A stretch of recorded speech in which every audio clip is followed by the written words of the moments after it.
গুৱাহাটী চিকিৎসা মহাবিদ্যালয়ত চিকিৎসাধীন হৈ আছে অসমৰ বিশিষ্ট সাংবাদিক, চিন্তাবিদ তথা ৰাজনীতিক বিশ্লেষকগৰাকী।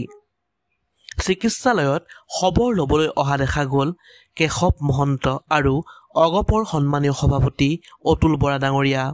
খবৰটো শুনি সঁচাকৈ বহুত দুখ লাগিল।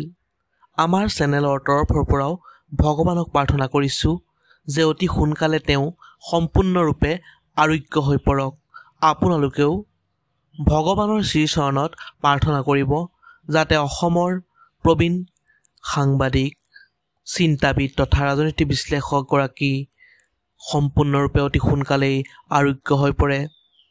উল্লেখযোগ্য যে প্ৰবীণ সাংবাদিক, চিন্তাবিদ তথা ৰাজনৈতিক বিশ্লেষক শ্ৰী হাইদৰ হুছেইন ডাঙৰীয়া গুৱাহাটী চিকিৎসা মহাবিদ্যালয়ৰ চিকিৎসালয়ত চিকিৎসাধীন হৈ আছে।